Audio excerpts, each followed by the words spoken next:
What's up, everybody? Matt Gajewski here, back again. February the 19th, it is Wednesday. We are talking college basketball. Big slate of games tonight, sort of a blend between some of the high majors and some awesome mid-major, low-major conferences. We'll recap yesterday briefly before we get into it. It was an up and down slate across the board, really, not just from a betting perspective, but kind of running through some of the results. Up at the top, we had an SEC clash, Oklahoma and Florida. That ended up in complete blowout in favor of Florida. I don't think there were really too many takeaways. Florida is extremely dangerous, and Oklahoma continues to falter. They're about as long of a shot as you could possibly have to make the NCAA tournament right now, which is crazy. They just got the bad end of this conference. They have some awesome non-con wins. Texas A&M takes on Mississippi State. That game had a 3.5-point spread that we took. It closed at 2.5, and the game ends up being 70-54 in favor of Mississippi State. Honestly, Texas A&M didn't even shoot that bad. If you told me that Texas A&M was going to hit 35% of their three-pointers, I would have taken this to the window every single time. The problem was they shot 36% from the field, so they had a woeful field goal percentage, largely because of what they did on the inside. Didn't hit their free throws. Mississippi State was 85%. Texas A&M was 62%, and there were a lot more free throws shot on the Mississippi State side. Not to mention, you had 19 turnovers for Texas A&M. We had the absolutely atrocious Wade Taylor game, and that just is what it is. There was quite a bit of value on Texas A&M, but this team can't shoot the ball. You have to know that these are going to be volatile outcomes when you back teams like that. The range of outcomes with Texas A&M is not narrow. Like, they can lose by 16. They did that. They could also win these games by 16. We've seen them do that plenty of times as well. Just my personal take, I think this A&M team is overrated. So I'm a little upset with myself, but at the end of the day, you need to take the value where it comes. So not too upset by the outcome with Texas A&M. That stuff will just happen. Perhaps the biggest outcome surprise was TCU beating Texas Tech outright. Honestly, there wasn't too much that was crazy in this game. Shooting could have been better on both sides, but TCU out-rebounded Texas Tech pretty clearly, and you just got a weird outcome. I don't think there's too much else to say about it. Texas Tech had been blasting teams, and they catch an L here. As far as some of the good stuff goes, Wisconsin routes Illinois, ran into some positive variance there with the illnesses on Illinois. Ivisic, he was out basically for most of the game, did show some life, which, I mean, he didn't even travel with the team. He drove up separately because they didn't think he was going to play, and then he must have felt a little bit better. But obviously less than full strength for Illinois. No Morris Johnson. Michigan State gets a good win over Purdue. Ball screens were a big problem in this game for Purdue. And Michigan State continues to play a really greasy style of basketball, but one that has been successful. They only shot 13 threes again. They're terrible at shooting. It's shocking to me that these Big Ten teams can't figure out what's going on here, but Purdue does have an awful defense on the interior. I added this one late and probably should not have, considering Purdue's weaknesses, but a good win for the Spartans. Otherwise, I would say that Texas Tech outcome was the most surprising on the slate if it weren't for this BYU-Kansas game. Now, BYU was favored. We had the under that came in because Kansas only put up 57 points. BYU tried to do this by themselves and nearly did. But Kansas scored 57 points against BYU.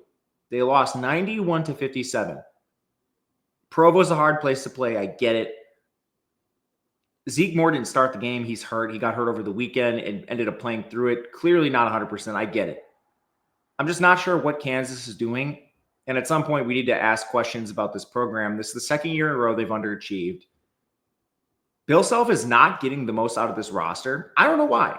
Maybe it's an NIL thing and the players aren't motivated now that they've got the bag and they go to a big program. That could be it. I legitimately do not know the answer. But Hunter Dickinson, I think he's underachieved based on expectations in this program.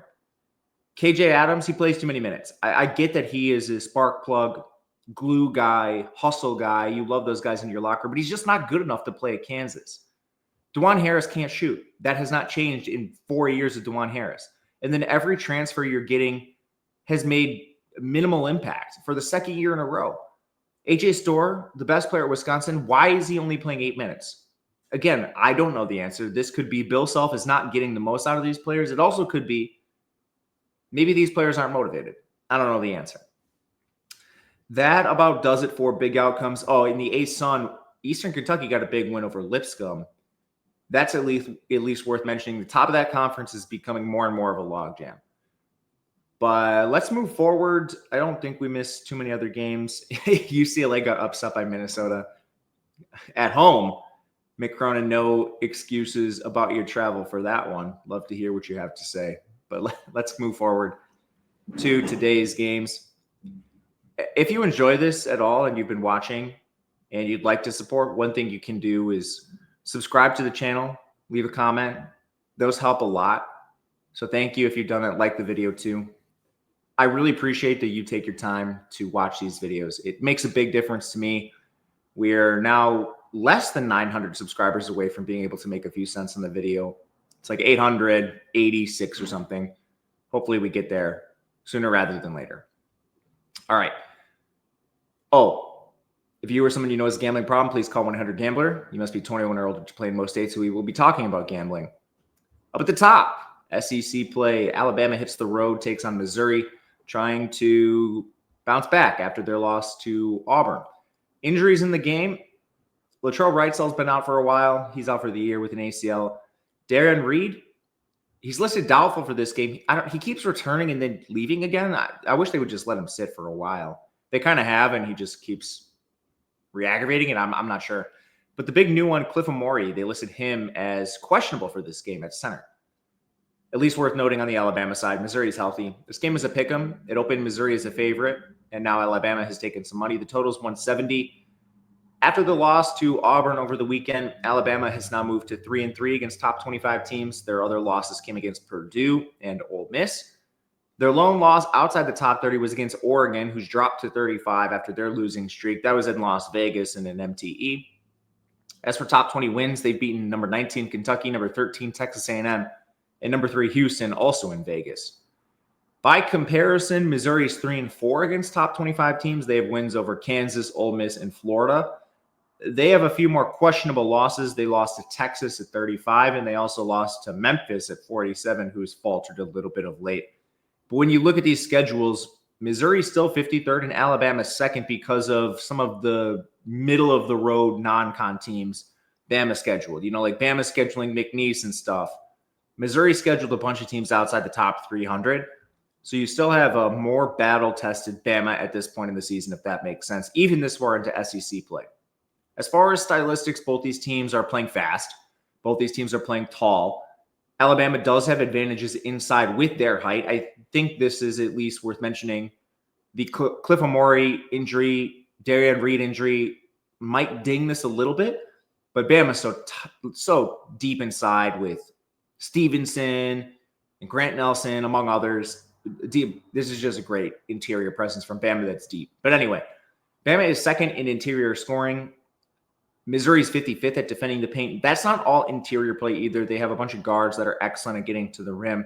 Mark Sears, when he's not facing Auburn, has been excellent at getting to the rim and scoring on the interior too. So that's certainly an advantage for Alabama. And that height advantage definitely extends to rebounding, where they're 17th, Missouri 109th. Again, watch the injuries. That could ding Bama a little bit in this matchup, but I still think they'll hold an edge. As far as the Missouri side, they're the better shooting team. 38 in the country is their rank in three-point percentage. Alabama is 164th. They lost Wright, so that's not going to help their shooting. But when you look at the defense for both these teams, Alabama does hold an edge in perimeter defense. They're 19th. I'm not sure if it matters that much. Caleb Grill's literally shooting 47% from three for Missouri, but you know, with a better shooting team in Missouri, they will face the better defense on the perimeter in Alabama, and vice versa. The worst shooting three-point percentage, Alabama at 164, playing the worst perimeter defense. One other wrinkle, Missouri's 28th in turnovers forced. Alabama is 197th in turnovers committed. So that might be another micro edge Missouri's direction. We make this Missouri as a slight favorite. I have questions mainly about Missouri's body of work. I think this is an excellent team. Love Mark Mitchell, love Caleb Grill, love a lot of the talent they've assembled. They play a deep rotation just like Alabama, but Alabama is the more talented roster. I tentatively go against the model and lean Alabama's direction, which when this happens, it just ends up being a pure stay away from you, not one I will touch. I lean Bama, model leans Missouri. We will see how it shakes out. Next up, Big Ten. Oregon takes on Iowa. This is a game I do really like. Oregon has to hit the road. They've been up and down on the road this year. Not as bad as teams like UCLA, but not as far either. It's not like they're traveling to Piscataway. You only got to go to Iowa. But anyway, no injuries for Oregon. I think Nate Biddle's been banged up. He's been playing limited minutes, and he's been talking about injury. He's been questionable a few times on the injury report, but I don't think he's going to miss. Iowa. No Owen Freeman. Drew Thelwell has missed the last 2 games. A couple depth guys like Mulvey as well. It's a disaster for Iowa. Resume-wise, Oregon's 4-6 against top 30 teams with wins over A&M, Bama, and Maryland. All of that was in the early part of the schedule, and the wheels have since come off for this team a little bit. But I will say, when you look at all of their losses, and they have a lot of them, only one of them is outside the top 37. That's Minnesota on the road. They were 90th. So, yeah, they've lost a lot of games. Not very many of them are questionable. Iowa is now 5-9 in the Big Ten, and they don't have a win higher than 37. We mentioned that 37 cutoff. Nebraska is the 37th ranked team in the country. The highest win for Iowa is against Nebraska. The second lowest loss for Oregon is against number 37 Nebraska. We're just dealing with different resumes. Not to mention Iowa's also lost to Minnesota as well. And since then, injuries have mounted for this team. Iowa's defense is horrible. That's where this matchup starts. That's where it ends. They're 344th on the inside, 205th on the perimeter. They just allowed 100 points to Maryland. They allowed double-doubles to both Derek Queen and Julian Reese. Yeah, Nate Biddle's been limited, but he should dominate inside. And Oregon's pretty tall. This is not a team that is short. They're 20th in effective height, 122nd in rebounding, which is also a huge advantage. Iowa is 333rd in rebounding. Like, the effort for this team just flat out needs to be questioned. Rebounding a lot of times is an effort statistic. This coaching staff is a disaster. For other weaknesses, Iowa still can score. It's basically a copy and paste of Iowa from years previous. This team never defends. They rebound poorly, but they're awesome on offense. This has been a staple of this regime.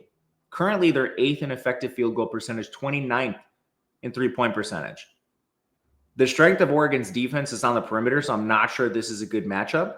They're a little weaker inside at 175th, but that's not exactly where Iowa is doing a lot of their scoring, especially with Owen Freeman gone. I think there's also positive regression coming from Oregon from 3. They have 2 40% three-point shooters in Jackson Shellstad and Keyshawn Barthélemy. But then I went and I looked back at all of the career three-point percentages, the 2023-24 percentages for guys like Brandon Angel, Jedrine Tracy, and TJ Bamba. All these players are below their totals from the last few seasons. A guy like Bamba, who's shooting 25% from 3 this year, he had 2 seasons back-to-back, 37% or better with Villanova and Washington State. Like, this is just an egregious shooting performance by him. We make this as Oregon a slight favorite. The line has moved quite a bit. I played this at Oregon +1 immediately upon open last night. Honestly, I think there could be room for the model to be wrong in Iowa's direction. I think Oregon maybe should be favored by a little bit more than the 1 in this spot. I would still take a -1. I have no issues with that. +1 is where I currently sit right now. We make the total 160.5, which is kind of right on there. So nothing to really see with the total, but Oregon, full go for me in this spot. All right, here's where the games get a little bit weird. We're going to head to the Mountain West. A bigger game in this conference, New Mexico takes on Boise. Spread is 2.5 in favor of Boise. The total is 150.5. We had a pair of injuries pop up for New Mexico. Mustafa Amzil and CJ Noland. Amzil previously dealt with a foot injury, and that's what he's listed with now. When he's been healthy, he started every game, so his loss would be impactful. Noland is typically their 6th man, and he was listed with a head injury. That occurred over the weekend. They don't usually just come out and say they have a concussion. So if this is a concussion, obviously it would be a stretch for him to play on a few days rest. Resume-wise, New Mexico is 6-1 against top 50 teams. Their only loss in that span is to St. John's. And it's funny because a lot of teams have underperformed A win against number 56 USC doesn't even count for that, but that's a good win. Their best wins are against UCLA and VCU, who is 32nd in the country. As for losses, they do have a couple questionable ones. They fell to Arizona State. That's respectable. But then they lost to New Mexico State, who's at 157, and San Jose, which is pretty egregious, at 171. You can't be losing those games. By comparison, Boise State is 2-4 against top 50 teams. Probably the more impressive wins. They beat Clemson and St. Mary's, but they also have the worst losses. They lost to number 206 Boston College and 107 Washington State, who I believe is on a 5-game losing streak and just getting absolutely bodied in conference play recently. This is a rematch. These teams played on January 17th. New Mexico won 84-65. They were at home. They held Boise State to 21% from three, and New Mexico forced 17 turnovers. On paper, New Mexico is taller. They're 35th in effective height. Boise is 164th, which is weird to me because Boise actually ranks ahead in most major height-related metrics.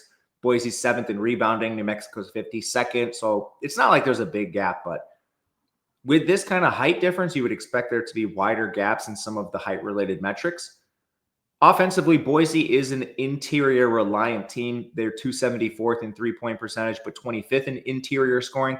This is a bad matchup for them. New Mexico is 18th in total defense. They're pretty good across the board, but Nelly Jr. Joseph, Philip Borovisinen they're both 6'9", and they're both the two top defenders on the team. So you have a lot of length. You have a lot of rim protection on New Mexico, which makes life tough on Boise. But on the other side, New Mexico is not the strongest team offensively. Their interior scoring is actually really disappointing considering Nelly Jr. Joseph is a big veteran for this team. They're 121st in three-point percentage. They've been too reliant on Donovan Dent this year probably to create, but they do have like a 40% three-point shooter in True Washington. I actually like what they have inside. They just have underachieved. So I'm sort of in on this New Mexico team. The one problem here for Boise that we mentioned in the first matchup, New Mexico's 82nd in turnovers first. Boise is 163rd in turnovers committed. That was a huge factor in that first game and would be again in this hypothetical as long as New Mexico takes care of the ball themselves. We currently make this nearly right on the spread. New Mexico 74.1, Boise 76.5. I side with New Mexico. Don't love the road trip. It's a tough place to go play. Will be staying away, but the lean is New Mexico plus the 2.5. All right, we mentioned some of the grease at the top of this slate. I think this game has to be considered. We're back to the SEC where we have Arkansas taking on Auburn. The spread's 16. Total's 152. You might be a little surprised to see I make this outside the 16. I haven't taken it. There's a good chance I will. Kind of want to hear anyone's thoughts in the comments, what they think of this matchup, Arkansas versus Auburn. Because there's no denying the talent on Arkansas. They've been streaky. Boogie Flanders, their only major injury. You could argue they've played better since then. I have Janai Broome and Chad Baker Mazzara listed for Auburn injuries. Mazzara did play 24 minutes through the injury in their last game against Alabama. Janai Broome's not missing the game, but it's the same story with him every single game now. He starts, he plays 30-plus minutes. If it's competitive, he looks good to begin. And then by the end of the game, he can barely walk. He's limping up the floor. Janai's clearly not 100%. Does it matter? Probably not. Arkansas is 15-10. They only have 2 losses outside the top 30, which just speaks to the SEC. Those losses are Oklahoma at 48 and LSU at 76, both bad. They have 2 top 20 wins. They beat Kentucky and Michigan. I'm more impressed with the Michigan win. That was early in the season, of course.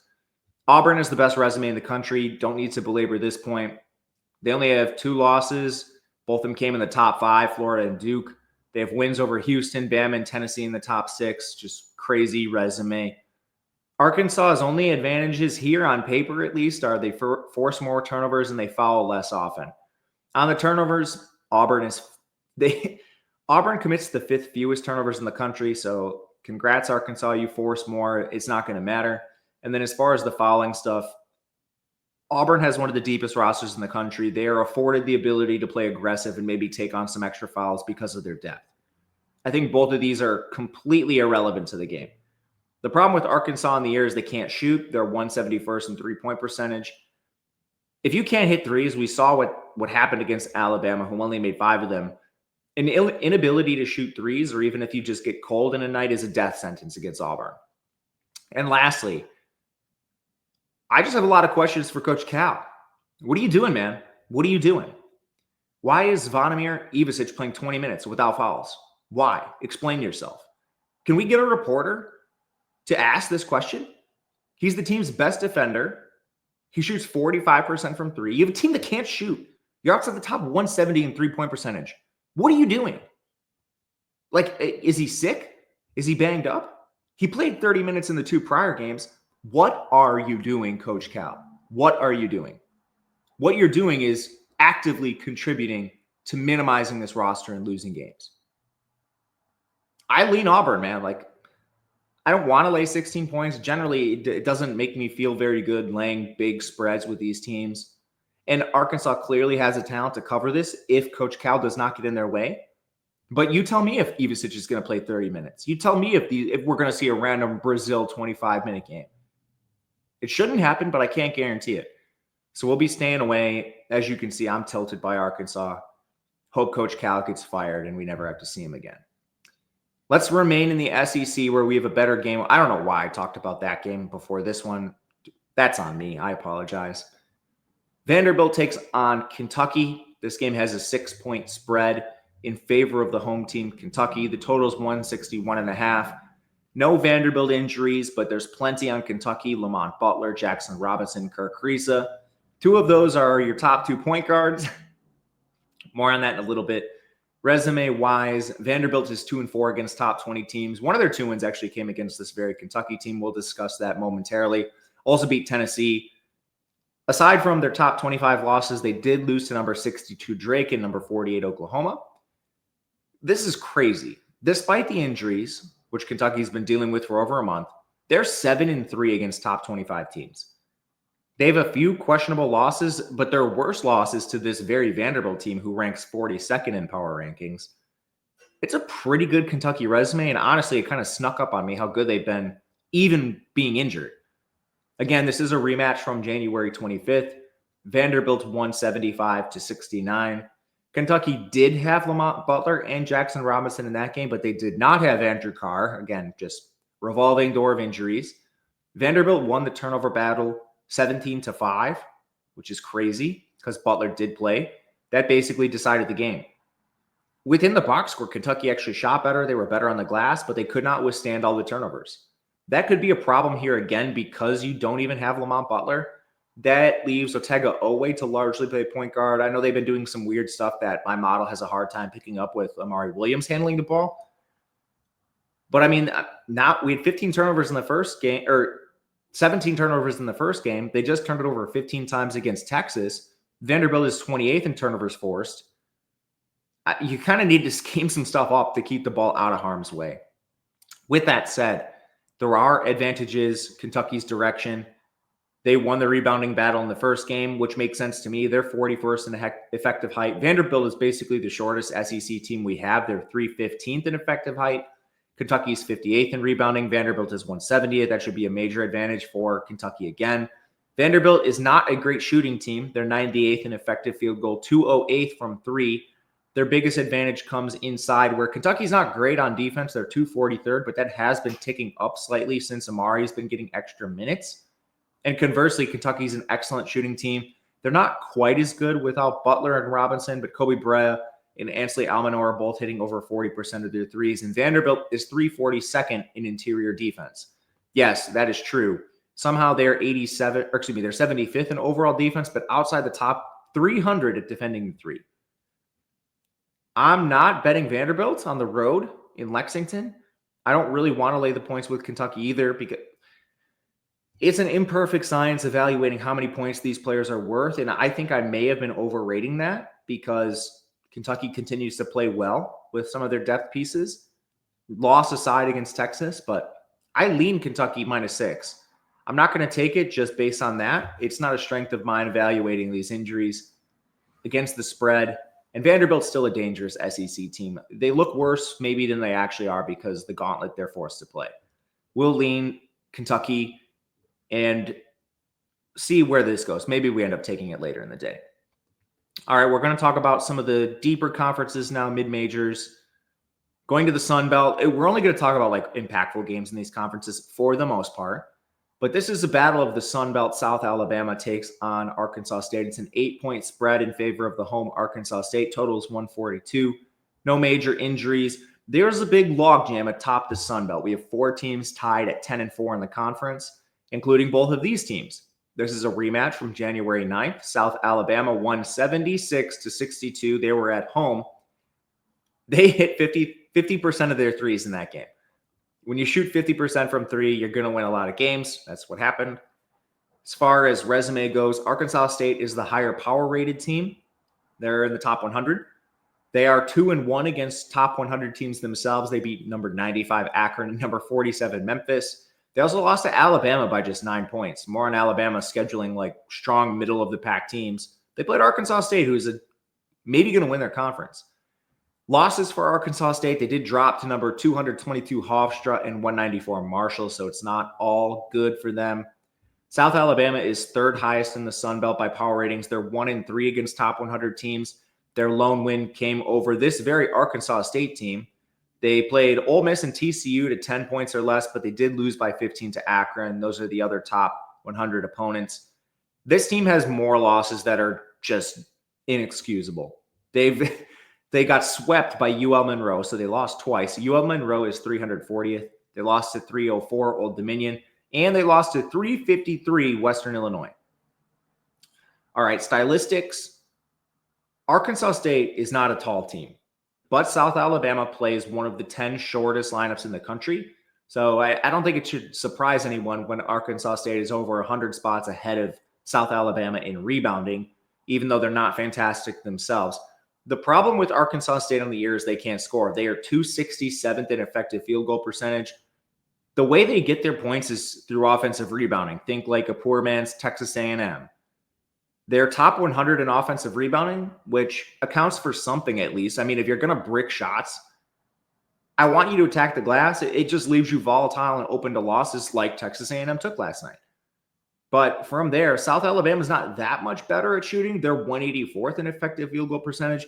The best place for them offensively, it comes inside. But again, that's a bad matchup against an Arkansas State team who's taller and defends better. Both these teams play strong defense overall, so I should give some credit to South Alabama. And that leads to some pretty volatile outcomes. Arkansas State's been a little down of late. They've lost 3 of their last 4.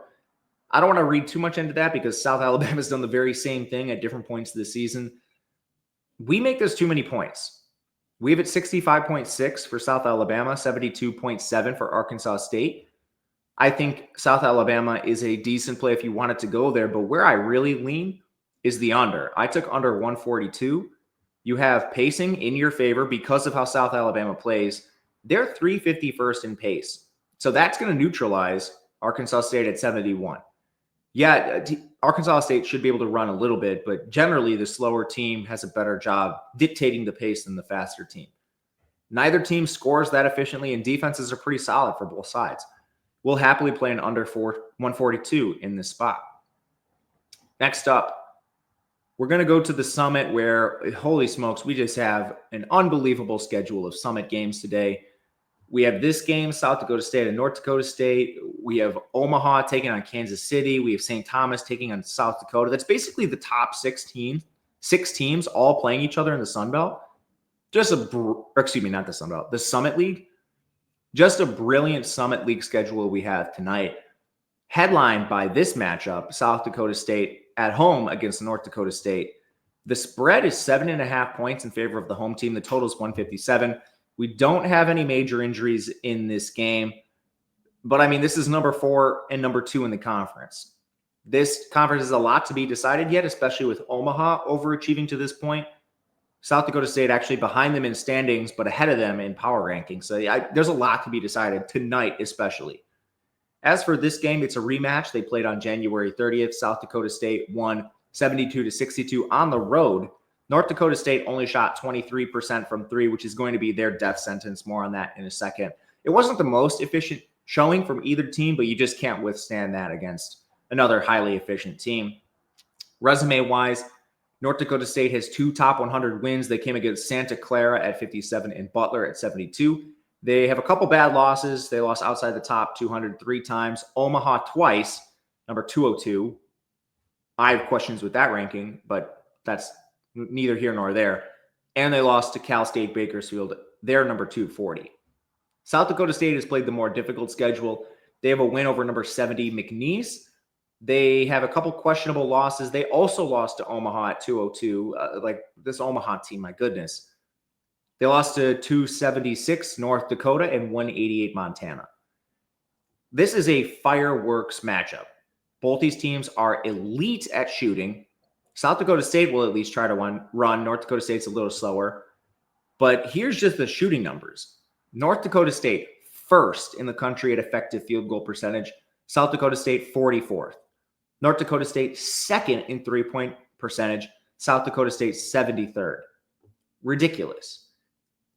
Three-point rate, nobody shoots more threes in the entire country than North Dakota State. They are going to rain triples on you. The only real difference between these teams, I think, comes defensively. Yeah, North Dakota State's a little better shooting, but South Dakota State's still awesome.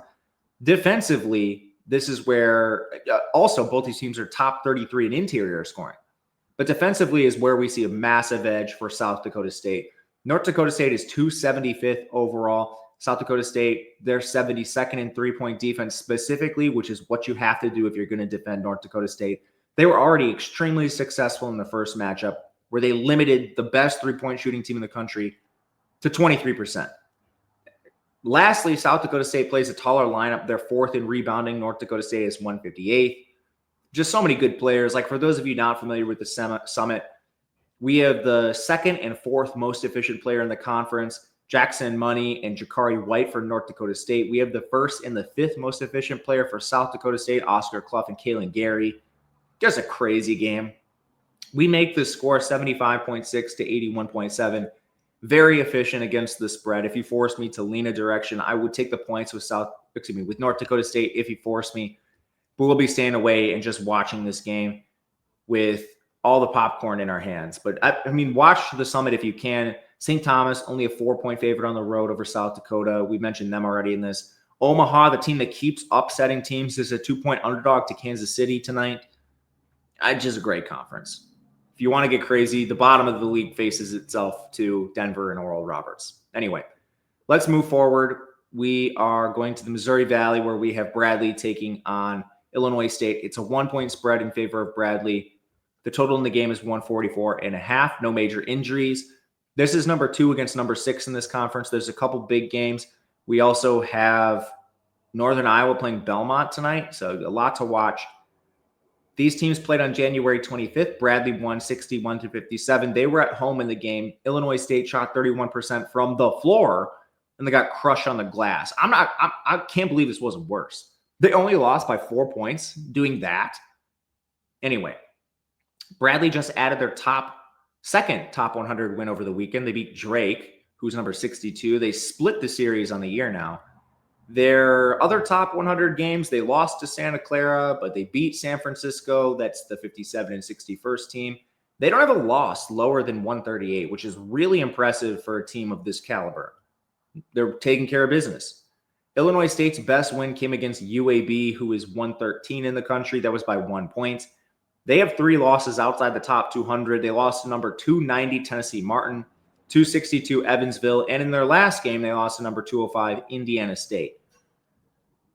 These are 2 elite shooting teams. Both are in the top 10 in effective field goal percentage. Bradley's number 1 in the country in three-point percentage. I believe that's ahead of just North Dakota State. I might have flipped those 2 rankings in my mind, but Bradley is number 1. I believe North Dakota State is the number 2 without me going back and referencing. But Illinois State's not far behind. They're at number 13.